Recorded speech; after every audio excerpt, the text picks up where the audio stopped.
trouble areas that came up um, that you identified as really high, that you rated high? I think with the texting and paying attention to your phone while you're driving and doing all this crazy stuff, yeah, you could get into an accident, you could just hurt somebody, kill somebody, so Well, right. But my question is, what of these areas did you rate most highly? Not to debate them, although I appreciate where you're going. Like, Yeah, I think social issues, issues that are affecting individuals and families, like like homelessness, yeah, incarceration, right. food insecurity, um, yeah, behavior changes. So, Drug use. yep, drug use. So Mhm. Rosalie's talking about so where does like vehicular hygiene or etiquette, where does that come in on the scale? Social,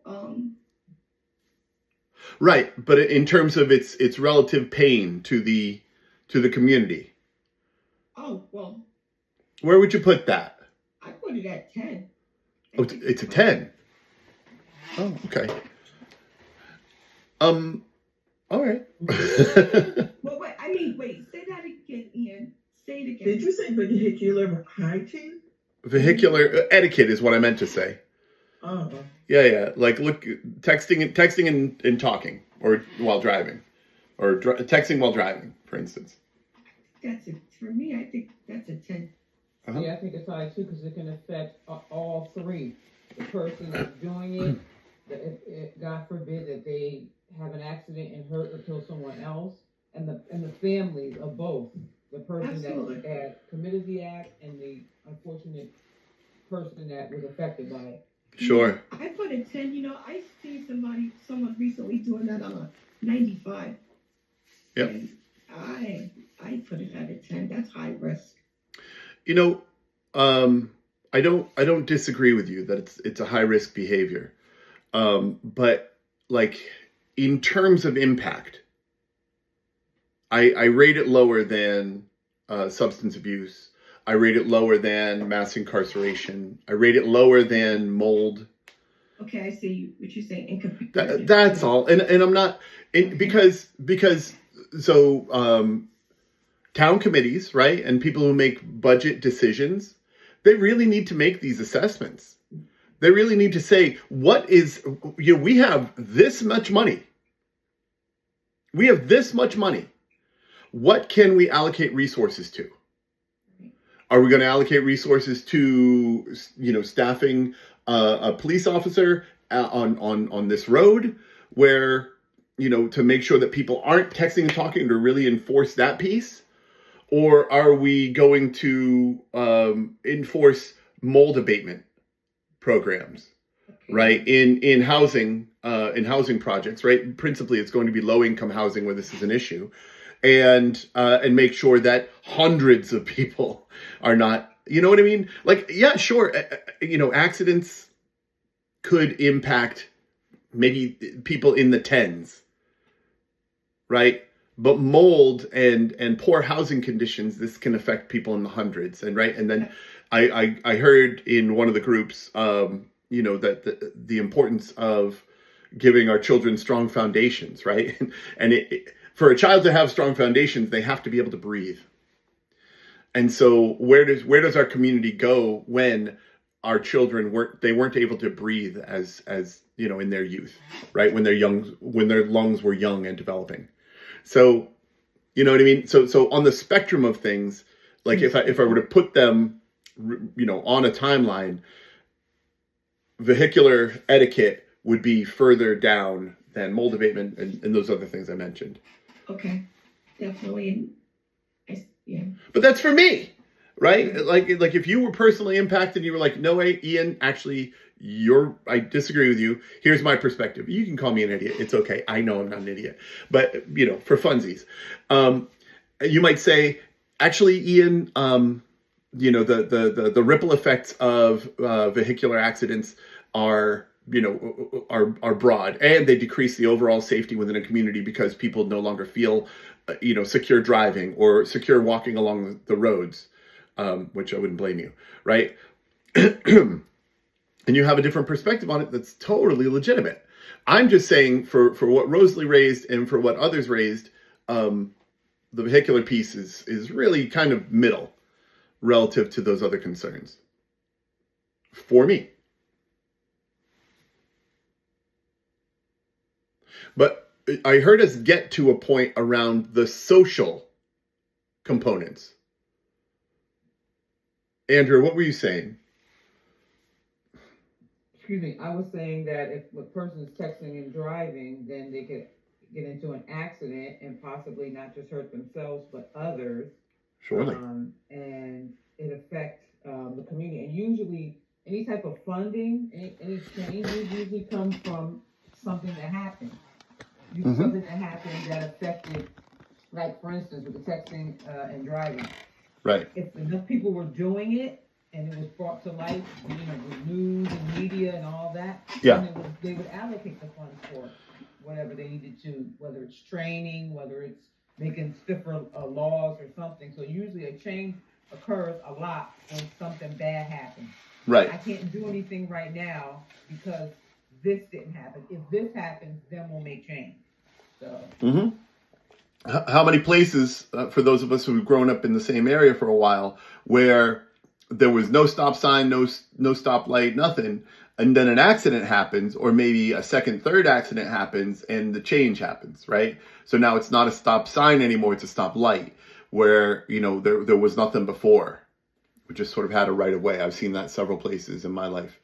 So Andrew's example is well understood. But again, in making determinations about where to allocate funds, right? What is the highest impact decision that we can make with taking care of our town, right? And so everything can't be a 10, right? And I would say this. I would say this about our state. Like, we have a relatively high tax rate for states in this nation, right? But there are also things that we can count on being high quality, right? Within the continental U.S., the Connecticut public education is rated amongst the highest. Our teachers are paid, highest next to Alaska. And you would have to pay me a lot of money to work in Alaska, and live in Alaska, right? Like, I love Willimantic. Guys, I am a romantic Willimantic till the day I die. Our cops, after their rookie year in Willimantic, are poached by larger municipalities because of how much the experience they get and how much they get to see, right? It's same with our fire department. And so these are just remarkable things that I'm very proud of, right? Our cops are out there and doing it. Our fire, and emergency responder people are out there and doing it. And when I say out there and doing it, it's not the same as in other law enforcement dynamics, right? Our police are out and amongst, they are of the community, not against the community. And I really feel that here. And then, and the events like ICE don't involve them. This isn't, that's distinct. So, but they get wrapped into that because they're law enforcement. And, anyway, just very proud of our teachers too, right? Our educators. And, Wyndham doesn't have the best state test scores or anything like that. But, we work in a very high poverty, disadvantaged area. Lots of diversity, right? Lots of things that cut against high test scores. It doesn't mean that anyone's doing a bad job. As a matter of fact, I think our teachers are doing fantastic. And, they're increasingly asked to do more and more. And this is in all schools, not just here in Wyndham. So just my 2 cents. What are some other high risk areas, and what were the situations that impacted individuals and not community? Let me ask you that. On the harm assessment chart, where were individuals impacted much more than the community was impacted? Where did we see that, if at all? My group found more of the nutrition risk to be more for the person rather than the community. Uh-huh. So what's an example of one, Amanda, where that was the case? The taking of blood pressure medications properly, Right. Eating a diet that's high processed foods, sugar, salt, saturated, and trans fats. Yep. The constant dieting over many years to lose weight, repeated after weight gain is back. And so those things, if taken to the extreme, right, where everyone's doing these things, sure, then now we have an epidemic, right? Now we have a situation where our community is damaged by these things. But in the one of, two of scenario where personally someone isn't taking their medication, right, that's not going to impact the community to the same extent that lack of enforcement around housing regulations would, right? What are some other things? You're okay, Sherilyn.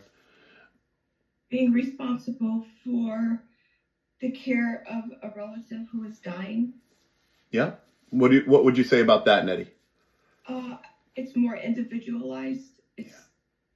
It doesn't really affect the whole community as a whole, but I marked it low for harm or for behavior. Yeah. I put it 1 as a matter of fact. Okay. For community? Yes. Why did we do this exercise?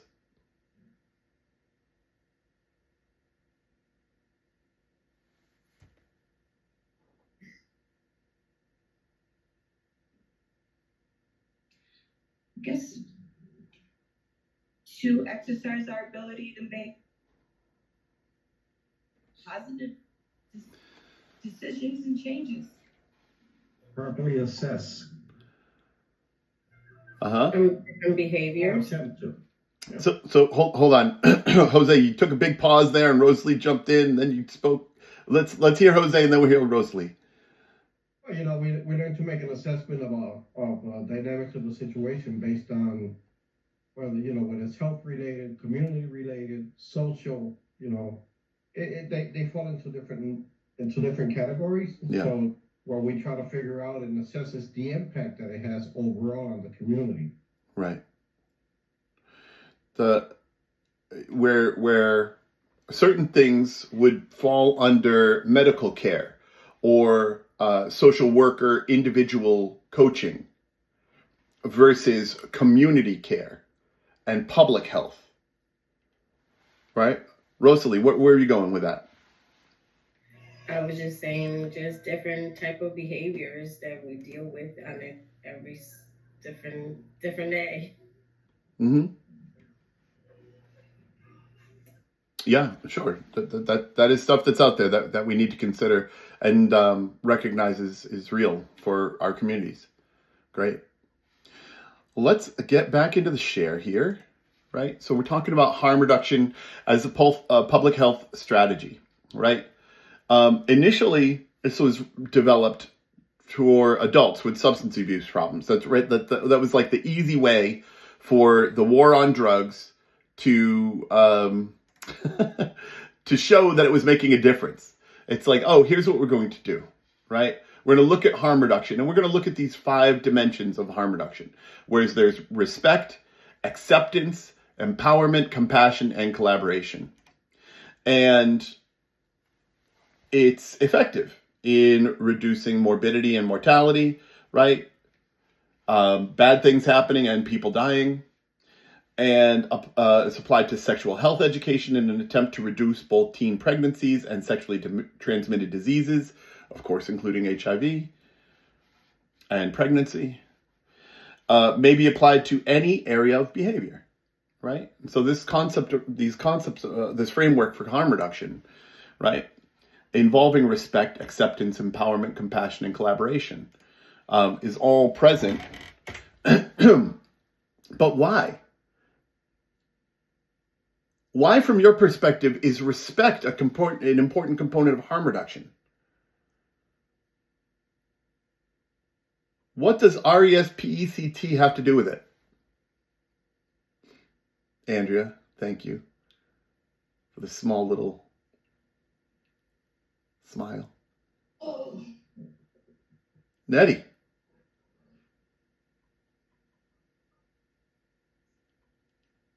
And in the case that we're speaking about, Go ahead, Alexis. drug use I'm or sorry. Sex education or whatever have you, it's just a level of giving yourself that utmost rather than abusing yourself or just trying to describe it without saying the word respect. Yeah. Are we talking about self-respect in this regard? Just here. Like is that, I'm gonna hear that, Alexis.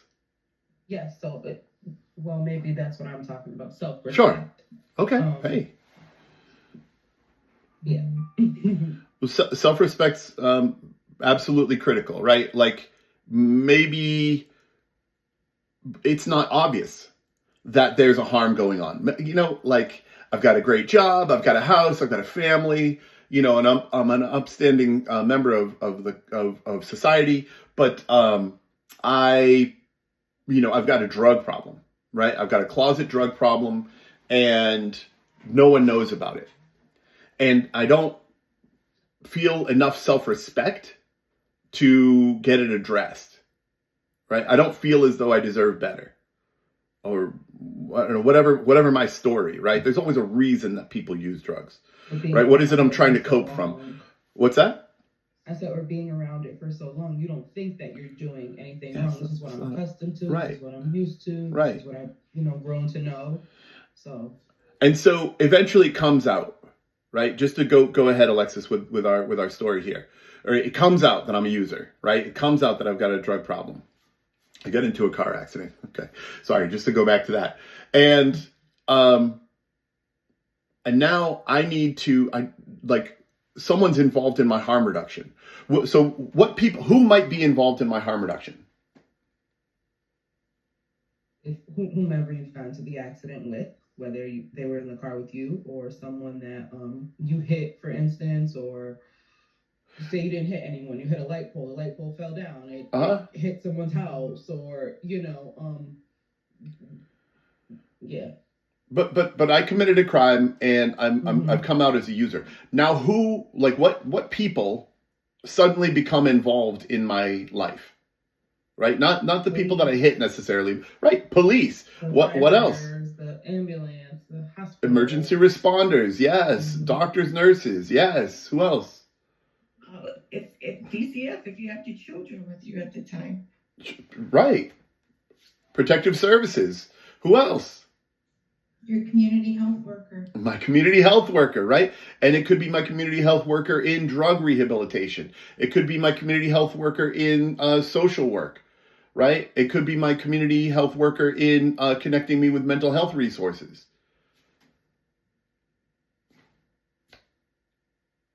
It could be a community health worker in, in connecting me with volunteer opportunities for community service, right? As part of restitution for the crime committed, right? All of these different ways CHWs come in. And now what if those CHWs were not respectful? What if those people involved in the harm reduction didn't respect the person whose behavior the client? What if respect was absent?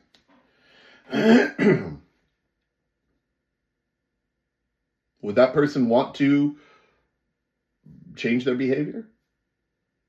Would that person want to? Probably ultimately turn into some type of cycle, which I guess we could say happens.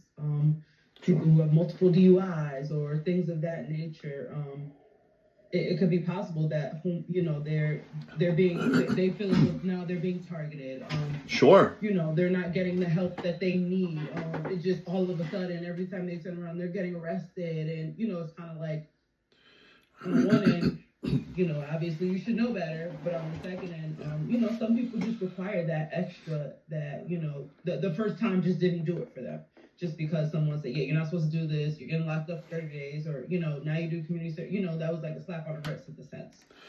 So, unfortunately, as humans, we may get an urge, or people may get an urge from, that type of, what do you call it, where, they just, it's like, hey, I'm going to do it again anyways, or, now I'm going to do it again because nothing really happened, or, there was no real consequences to it. Yeah, exactly. I had it was a Sunday. A car slammed into the telephone pole outside my house, right? I'm grateful that my kids don't play in the front yard. Let me just put it that way, because there was stuff everywhere.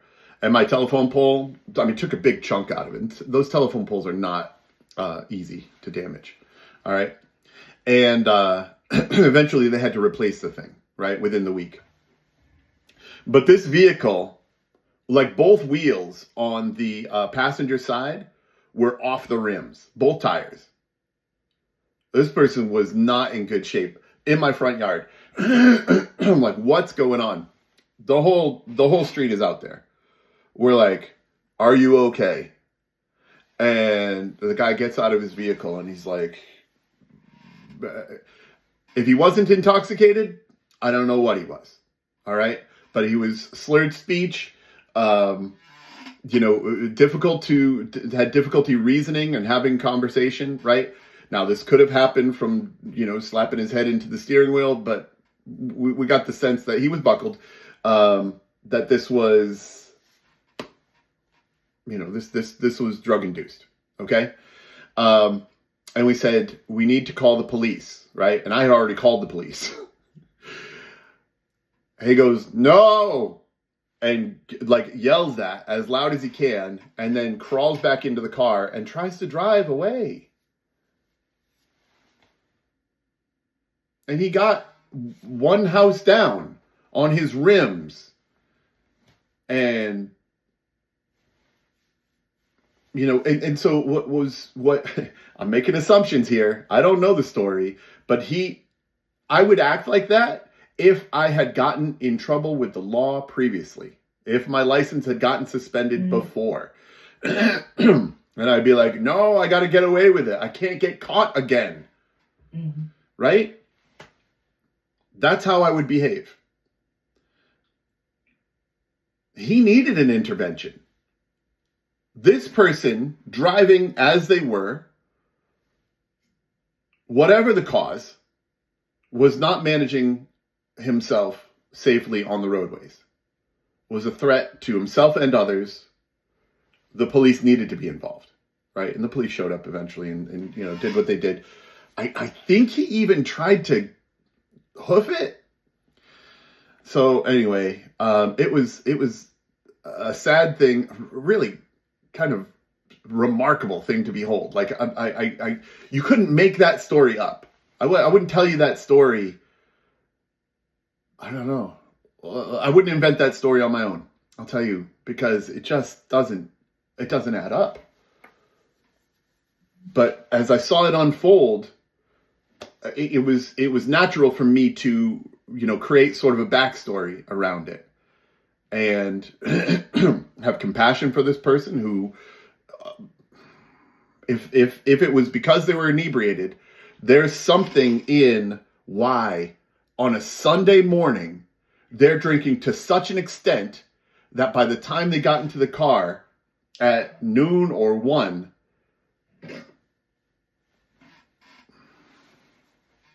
that this is how they conduct themselves, and that this is not the first time it happened.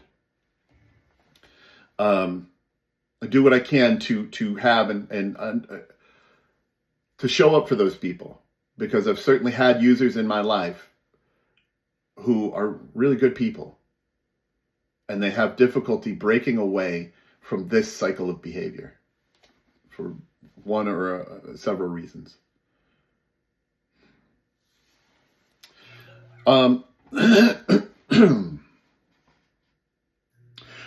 That is crazy. It was nuts. It was incredible. Like not too long ago, I was dealing with a family that just moved here out of they came from Puerto Rico, didn't have no job and stuff like that. I helped the family get a job. The partner actually got himself a job as a roofer. I lined him up to the business and everything, got the job and everything. Ended up getting themselves an apartment, which I helped them with the security deposit and everything. Nice. And on the 29th of last month, I don't know what happened to him, because he looked like a healthy guy and everything. He was on the wheel. He was doing substance abuse. He was actually doing drugs. And he fell asleep on the wheel. And he ran the red light and killed a gentleman, 34 years old. The guy left 2 years behind, and he's facing now manslaughter, 2nd degree. Yeah. So, I didn't see that coming, because he looked this so healthy, young kid too, 34 and everything, with a girlfriend, had a kid and everything, 6 years old. So now he's facing that now. That kid that is autistic is going to be without his dad for, I know, and then the other poor family that is dealing with not having that father around anymore. Yeah. 34 years, 2 kids, that breaks my heart. And I'm like, I was there helping this family and did not see that coming. So now it's just like, it was kind of like a slap to my face, because I'm like, I never saw like him, like he looked at so, that his appearance was so healthy that you didn't see him like a drug user or anything like that. Yeah. It was just, then the girlfriend said somebody sold something bad to him, and I'm like, do you knew that he had this, that he was doing substance abuse? And she said no. So he got everybody full, and I'm like, look, now it's a life that is lost now, Right. and a family that I have to deal with not having that person there. Yeah. So it's sad. It's sad. Well, in 2 families, right? It's because the dad might, potentially the dad might be going away for manslaughter, right? Mm-hmm. Like, and this is why I think this is why the resilience and belonging work that I do is so critical. This is, and from HEC to my own consultancy, it matters. And I don't think I'm ever going to stop doing it, because there is such a need, right? There's so many people out there hurting for reasons beyond lists. And to not feel safe enough to talk about what's challenging yourself, to get help, to not be connected enough to the people around you, to, want to find another way, right? Look, my birth didn't get my father or mother to come clean, right? So there's some damage, right, in their lives, that even bringing another life into this world didn't help them make another choice. I don't know. Can I make It's a hard. comment? Yeah, go ahead. So also when working in harm reduction and embracing the harm reduction model, the language that we use can become barriers for us to engage with individuals that we're working with. Oh yeah. And it becomes very stigmatizing. So when we use language like clean, because they're using, means that if they're using, they're dirty because they're not clean. Yep. Very good point. It's very offensive, to those individuals that we are working with. Yeah. And even the word abuse has now changed in the harm reduction model to substance use, because who are we to say that they're abusing it? Right. They might not want to stop using, and that's not for us to decide. Yeah. But we can work with them on safer practices of use. Yep. But if they're not at the point where they want to stop using, it's our job to work with them to use in a safer manner. Amanda, thank you so much. I am far from perfect in my language use, and having grown up with this, reality, which is just what it is. It's a reality. I'm nothing short of a thriver in my own life, right? Because I choose to be that. But I have used this pathologizing language to talk about abuse, to talk about clean versus, and I don't say dirty. I wouldn't call someone dirty, right? But I do use clean. And in that paradigm, just like Amanda says, right? What does that mean? If you're not clean, you're dirty. So it's really, and Amanda, I really thank you so much, because this is precisely what I'm trying to erase and just erase the usage of language that says you're okay, you're not okay, because everyone's okay, everyone's worthy, everyone's beautiful, and there are choices and behaviors and positions and emotions and thoughts that are unproductive for us and helping for all of us, right? And so helping have that conversation around what are better choices, what are choices that bring you to a truer version of yourself, to the person who you want to be. And it's in respect, we need to get away from that stigmatizing language, right? Get folks to a point of, and I'll just transition back in here, to a point of acceptance about their reality and eventually empowerment, right? It's not empowering to be called dirty, right? Or to be told that you're, less than or other than or incomplete, even damaged in some way, right? We don't talk about disabled children, right? We talk about children with disabilities. And even that, I think, is evolving into, children with, broken down a little bit more specifically, right? Mobility challenges or cognitive challenges. Just to be less pathologizing, right? You're good, you're worthy, you're not. It's important to stay away from that language, and showing up with compassion, so that we can collaborate, right? If you're not compassionate to my story or my challenges, right?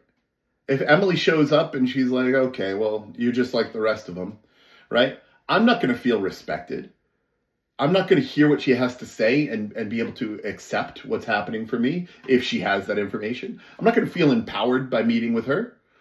I'm not, there's no compassion present there. And so my interest in collaborating with her is none. Right? All of these things, all of these components help me around the circle of recovery.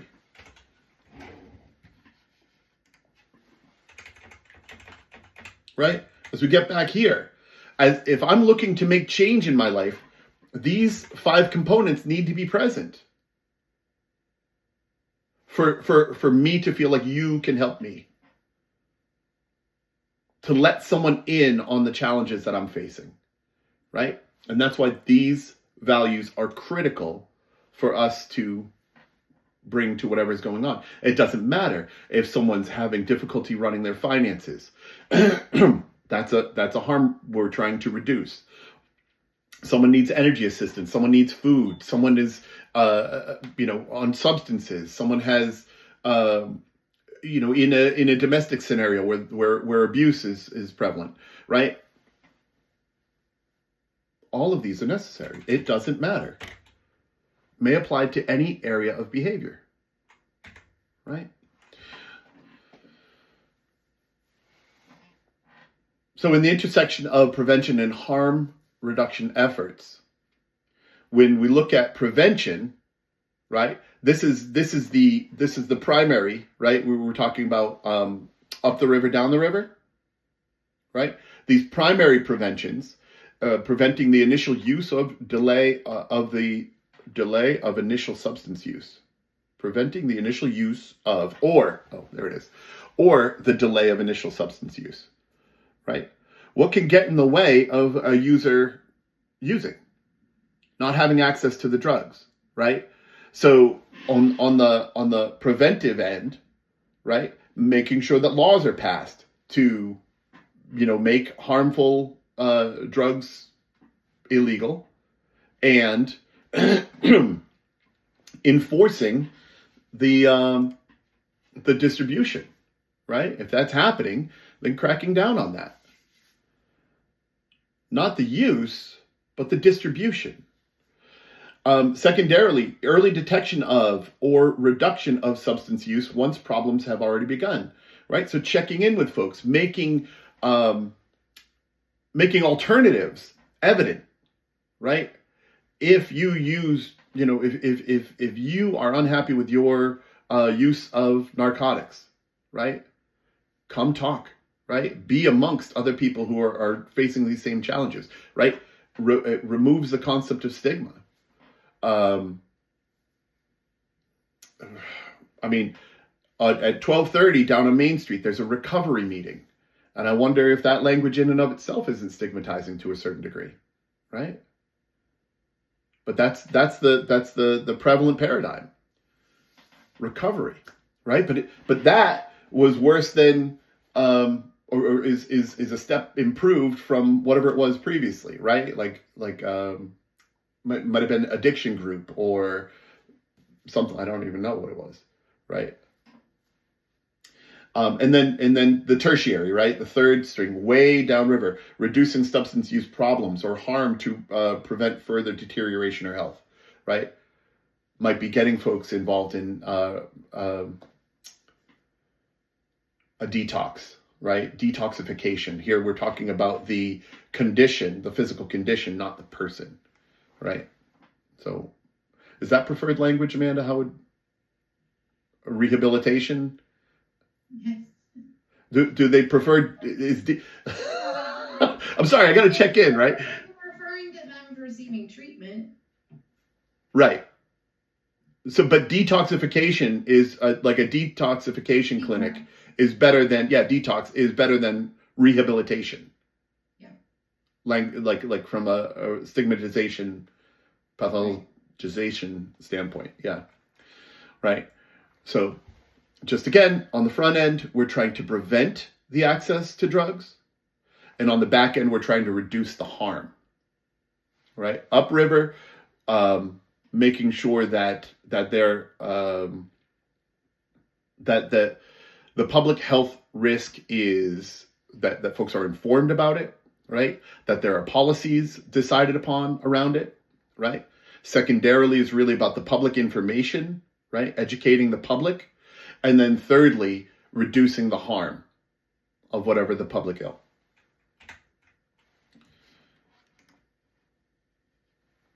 In motivational interviewing, we had these videos to watch, and we'll get right into it here. I think they're well done.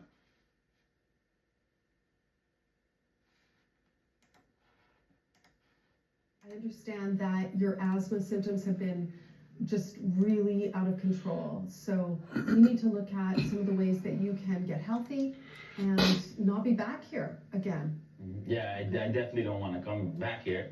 But the doc said, Oscar, my dog, is connected to my asthma symptoms. But the ridiculous part is I've had him for 12 years before, and now it's a problem. Well, you sound a bit surprised by that, but I'm sure that you've seen some of the material that the clinic gave you about asthma symptoms and managing your asthma, and pets are a really big source of problems in that respect. Yeah, let me just clarify. I've seen the materials. I have them. Mm-hmm. I haven't read them. All I've been doing is taking the medicine, so I don't know that much about this. Well, wait a second, Sal. What do you mean if you, as an, to be informed about? I'm just really taken aback by that, because I understand from your chart that you have a young baby, Yeah. a new baby. Giancarlo, yeah. And you are very concerned about your health. You want to be there for your baby, and that you've already taken some steps. You've almost quit smoking, which is fantastic. So the next step is to really deal with the dog, deal with the pet. I know it's going to be hard to do that, but there are always people who will adopt animals. I'm sure that you have friends or family members. This is a little too much. Wait, now. First of all, Giancarlo is taken care of. That's fine. He doesn't have no asthma from the dog. It's just me. I don't have. It's you that I'm worried about, Sal. It's you that I'm worried about, okay? The symptoms are worse. You've had 2 or 3 major asthma attacks. And do you appreciate how this is a risk to your life, that there are some adults with severe asthma who actually can die as a result of their symptoms?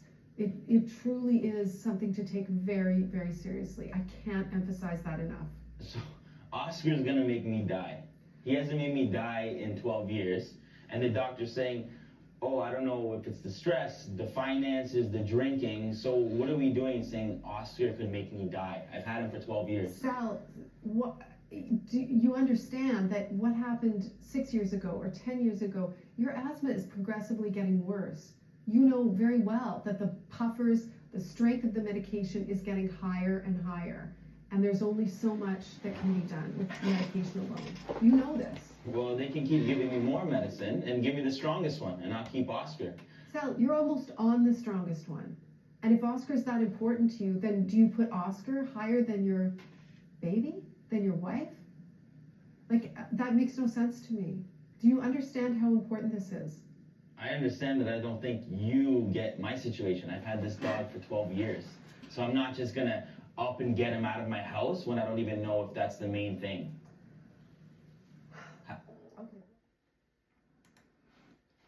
Okay. And then here's the demonstration.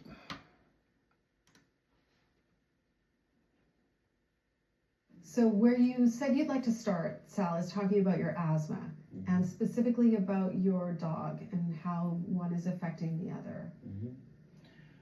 Yeah, my asthma's just been out of control lately, and my doctor says it might be connected to Oscar. So what can you let me know, or what do you know about your asthma and the things that affect it or might make it worse? I've got allergy testing. It's just the dust makes it bad.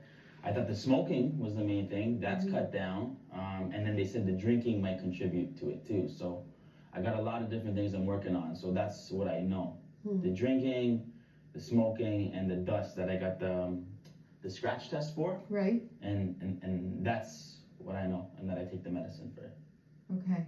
And that your pet has never been mentioned as a concern? No, I've had it for 12 years, and now it's a concern. I don't understand. Yeah, and I can see that you've already worked hard to make some changes. You've almost quit smoking. You're just down to your last couple of cigarettes, and you're not even smoking those in the house. So your house is totally smoke-free. Just at work with the boys there. Yeah, okay. And you have also thought about cutting back on alcohol, and I think you mentioned done a little bit towards that. I'm a couple down. I used to drink 4 a night. Now I'm down to 3 at least. Okay.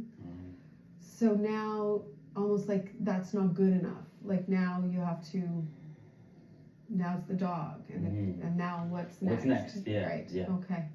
So, I mean, there is certainly a lot of evidence that pets in the home and the dander from their fur can make asthma worse. But I wonder, what are your experiences with Oscar, you know, when he's in the house or maybe sleeping near you or you're around him? What happens with your asthma symptoms? Well, we keep him clean, like he's cleaned. So all the dander doesn't really make sense, but I have been noticing that sometimes when he comes on the bed or just beside, I wheeze a little bit, but I think it has to do with the hair in my lungs cleaning itself up from the smoking. So I don't know if it's that's why I'm confused. I don't know how this could be happening. So it doesn't make total sense to you that it's all Oscar's fault and that that's the only solution. But the wheezing is something that I definitely noticed a little bit. I guess I also wonder whether, regardless of if your asthma symptoms are connected to Oscar, that maybe part of you feels like it's worth it because he's been such a big part of your life for so long. I just want some medicine, and I want to keep Oscar, and I want to feel better about myself because I'm making all these changes in my life, and it honestly feels like my nose is just above the water. Yeah, and in the end, you know, whatever you do about Oscar, about your asthma, about all the other things that we talked about on that agenda setting worksheet, I mean, you are in the driver's seat, Sal. It really is your choice. Yeah, no, that feels good that at least it is my choice. I just feel like I'm not feeling happy about just all these different things that are coming up, and I'm kind of sad about things, and I don't know what to do. There's a lot of decisions and a lot of change with your wife, with the new baby, and now thinking about looking after your health and wanting to be healthy for your wife and your baby. I want Giancarlo to grow up with Oscar, so he has his friend when he's young too, and it's a lot of stress and a lot of things you got to think about, and I'm not feeling good about it. So what would need to happen, or how would you know when or if you ever did have to make a decision about whether to keep Oscar with you or not? Man, how would I know? I don't know. I think if my asthma got really bad and the medicine, if she gave me the strongest medicine and it wasn't working, that would be the way right now, because I can't see, I don't know how I'm going to give this dog up. Yeah. And I get the feeling that it's something that you want to think about, that this is a really big decision and it's not one that you're going to make in a hurry. No. It's something I got to just sit there and kind of put the pros and the cons on the table about, but something's going on. All right. So, are you guys, all right, good, sharing the right thing. What were the differences that you noticed? Yes, I was. Said a lot of important things just then. Thanks for coming in today. No problem. Oh, and it's playing again. That your Look at that. made the referral. All right. So, what did you notice? What were the differences between those two interactions? She was so aggressive the first time. Like, she was so aggressive and judgmental, and like when I watched it the other night, I was so angry. Like, I was like, who the heck does she think she is? Like, why is she talking to him? Like, I felt personal, like, when I watched it. Yeah. And the second approach was just so subtle, and she talked slow, and she was just very understanding and caring. Like, she just had so much compassion the next time. That it made me feel so good watching it, that like she cared, she had a lot of choice words, she didn't assume. And I thought that was like such a big difference from the first interview. Yeah, I like. I agree. In the first go ahead. one, she definitely was like very aggressive and rough at him. She kept also blaming Oscar, the dog, as the source of his asthma. Whereas like in the second one, she was really in listening mode. She was trying to understand his perspective. Right. And they had this like a better conversation to see what the root cause of where the asthma may be coming from, or what's contributing to the asthma. Yeah. Other thoughts? The first one, she had all the power. The second one, she gave him all the power. Right. Yeah, she went so far as to say it, right? You're in the driver's seat, but she also she showed that through her questioning and through her just presence, right? And it was said earlier, compassion with him. Very, very nice. Well, in motivational interviewing, let's see who could read this. Jaden, are you able to read today? Do we have a, yeah, you read this real quick? Super. Motivational interviewing, a directive client-centered counseling style for eliciting behavior change by helping clients explore and resolve ambivalence. Right. And that ambivalence is, feeling lots of emotions at once. All right, go ahead. Designed to produce rapid, internally motivated change by mobilizing the client's own change resources. Right. Motivating the client's own change resources. So we talked early on, there was an assignment, a few about, around, for Arnold, right? About his internal resources, right? Arnold, what are Arnold's internal resources? What does he bring to the game? And then the external resources. What do we bring to the game? External to Arnold, right? And mobilizing the client's own change resources. That's what we're talking about. What does this guy already have going on? I'll tell you what I would have liked to hear just a little bit more of. Affirmation, right? This, where the CHW affirms that, Sal, you're here and we're having this conversation. And that already, information is a great way to begin to look at your options and be empowered in changing the situation in your life. I would have loved to hear some more of that, right? But the conversation went on, as we saw. So excellent. Thank you very much, Jaden. Zunaira, would you mind reading this?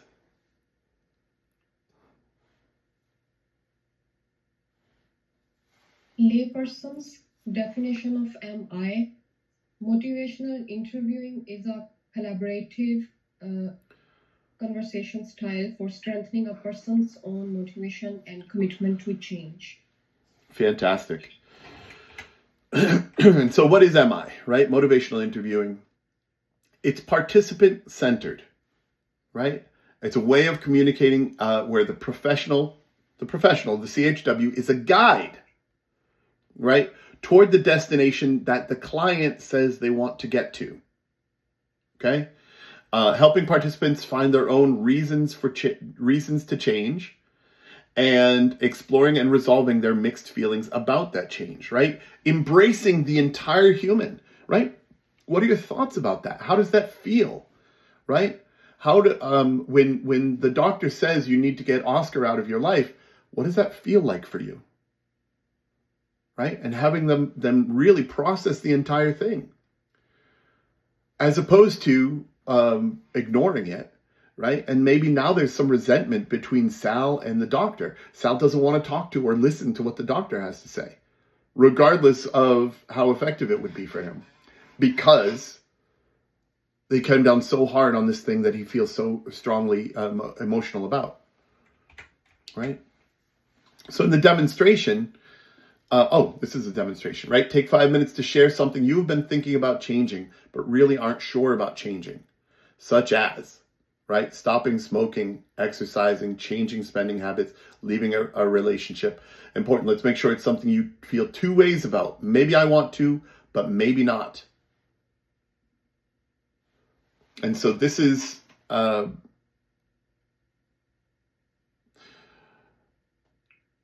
activity that I think can be very helpful to us, but I recognize that some of us are not in a learning environment where this would be, right, an activity that you can fully participate in.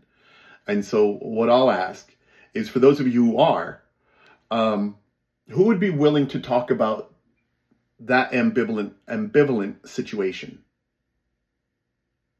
Who would be willing to talk about their ambivalence and where they are on in this journey? I can, but I want to open it up if other folks are willing. I can talk about it. Talk about something. Go ahead, Emily. Okay, this is like a small thing, but something I've been trying to work on recently is having like a consistent time that I wake up in the morning. Mm-hmm. And I am someone who is very productive earlier on in the day, so I want to get up earlier, but also I really value quality sleep. And so I'm going in between like figuring out what time is the best time for me to wake up.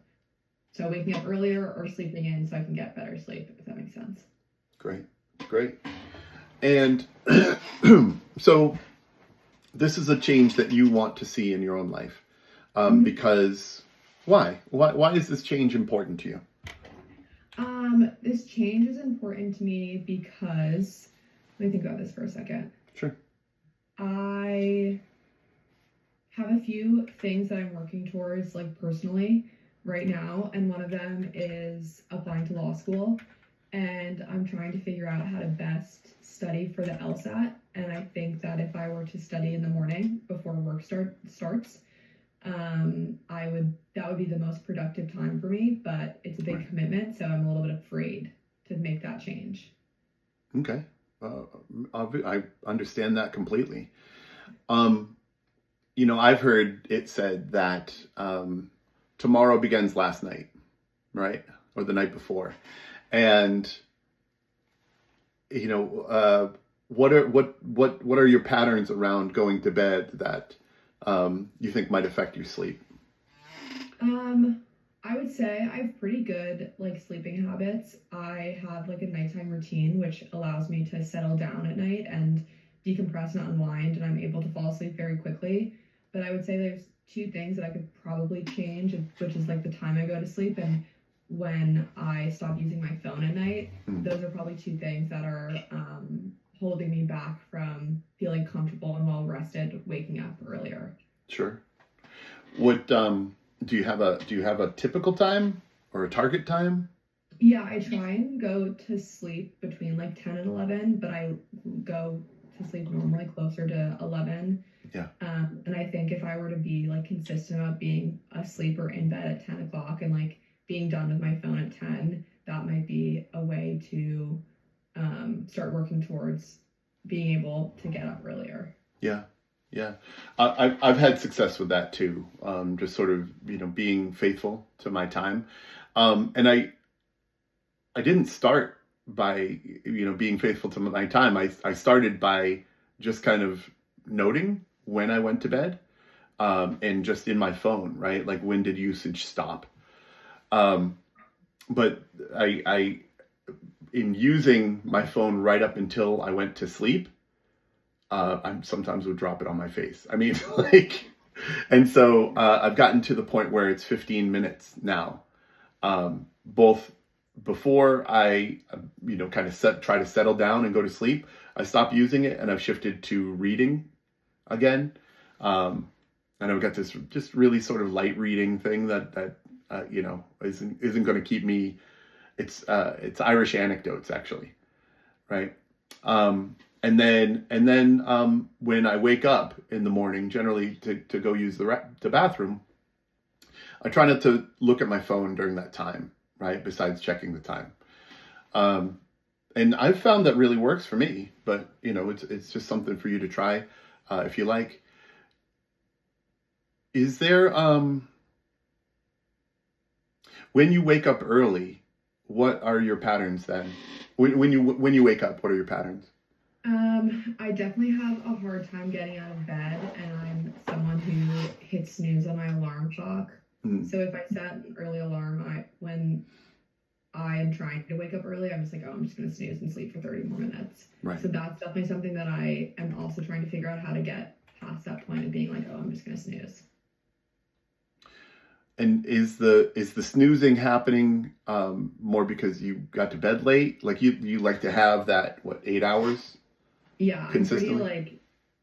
I'm pretty not consistent, but I try and be really consistent with sleeping 8 hours. But I don't know. I think the getting up early, I'm just I don't know what's holding me back from. I mean, not holding me back, but what's making me hit snooze all the time. But yeah.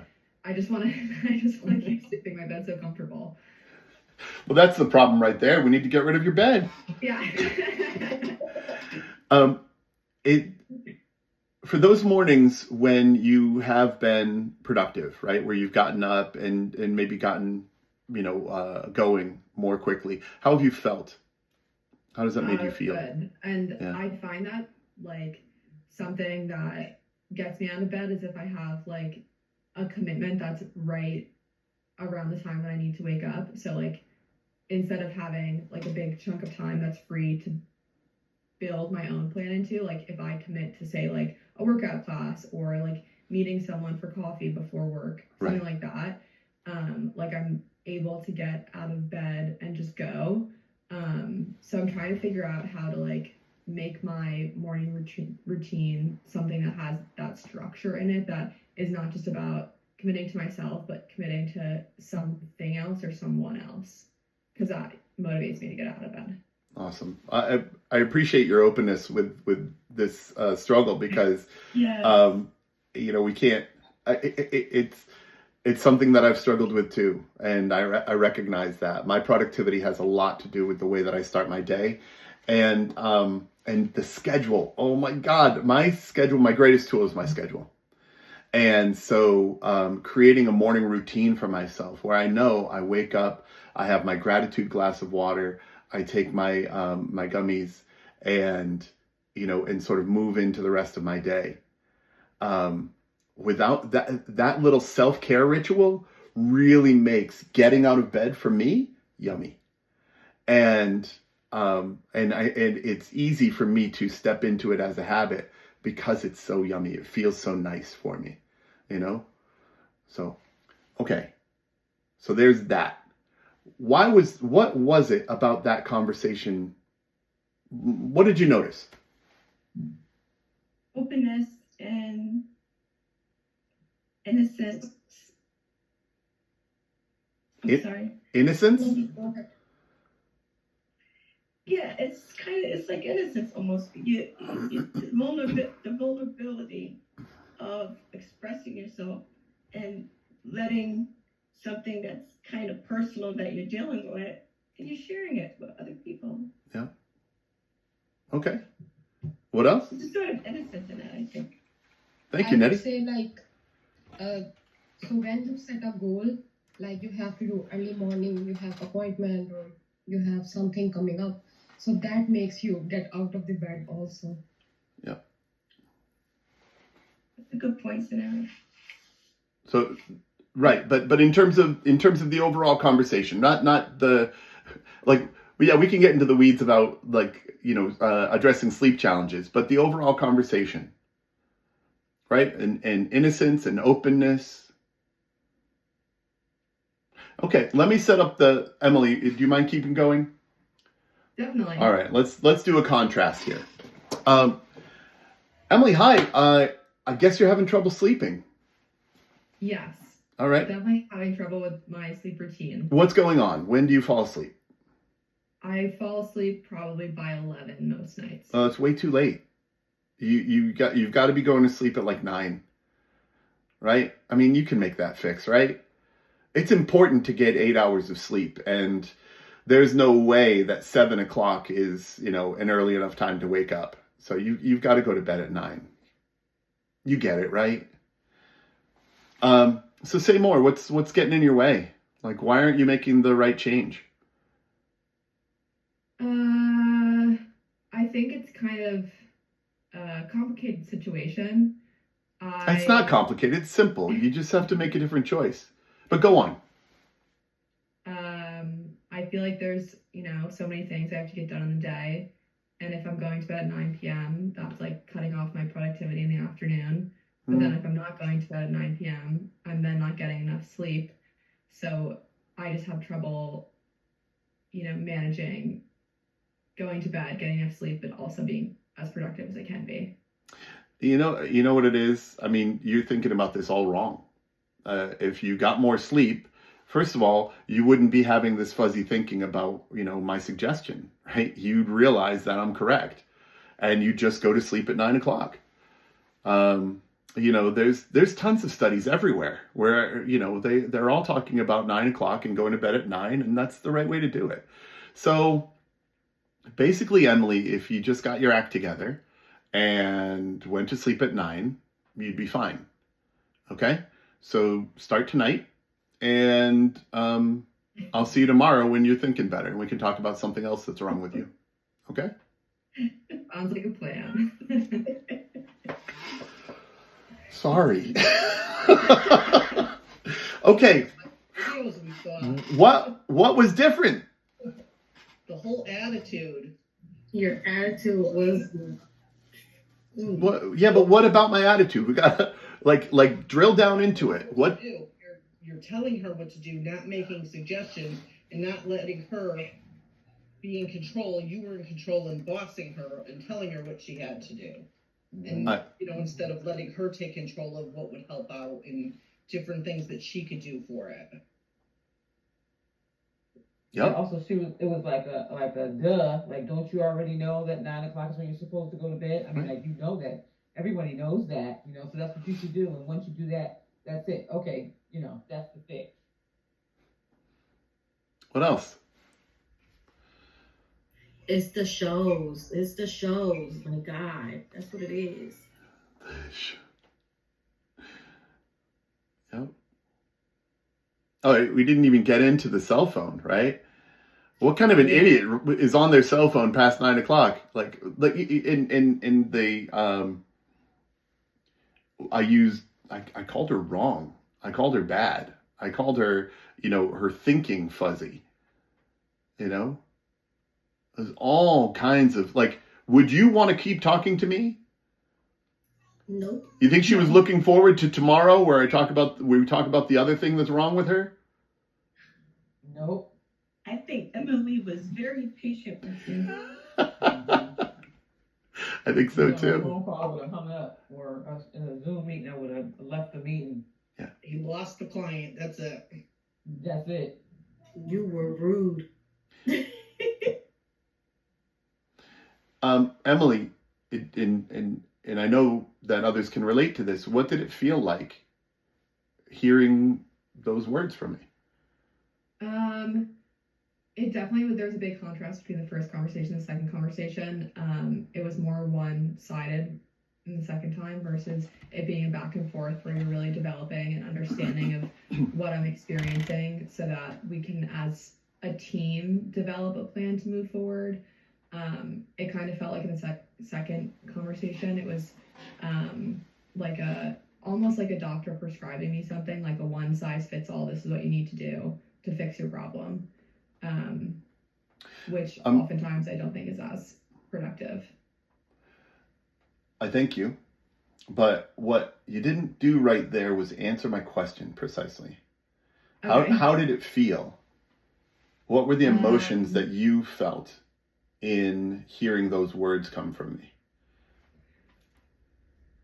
I didn't feel like I was able to express what was actually going on. I was more so just taking a back seat and listening, and it felt a little awkward to have someone tell me exactly how I'm supposed to live my life versus actually figuring it out from my perspective as the person who's actually living it, if that makes sense. Yeah, sure. So I'll use the words and correct me where I'm wrong. You felt stifled, right? Like what you felt, your truth was suppressed. It felt awkward to have, right? Like if this conversation is going to happen, there's some degree of openness, right? And here I am coming at it with such a closed perspective, right? Such a factual, if you take a look here in the sharing, am I sharing? I am sharing. Yeah. So, right, I was the expert in the second conversation. I knew everything Emily had to do. And I had to convince you, right? And the different ways, the really icky ways that I tried to convince you. I had to argue the good of the change, right? I gave you advice. Almost always unproductive, right? And you'll hear me tell lots of stories because my story is all I've got, right? This is what worked for me in that sort of similar scenario, right? I'm not you, you're not me, and we're not in the same scenarios, right?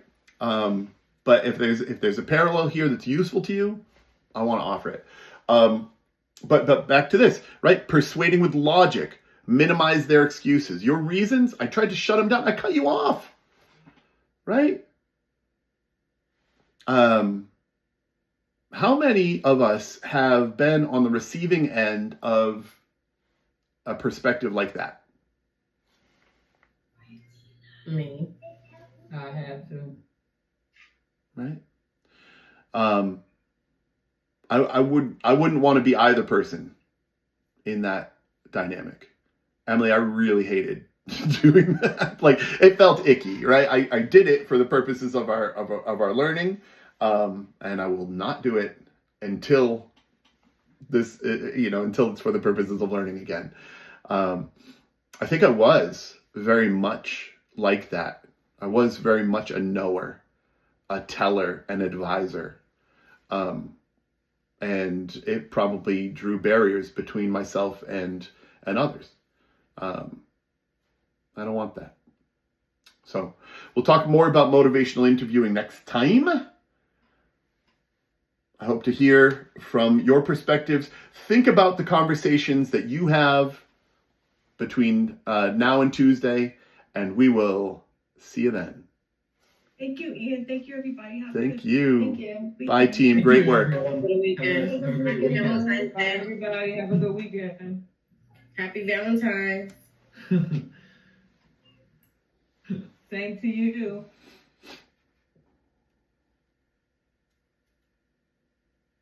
Bye, Andrea.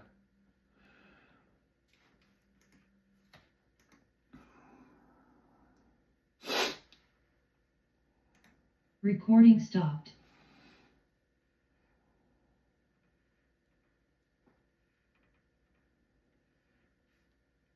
Yeah, awesome.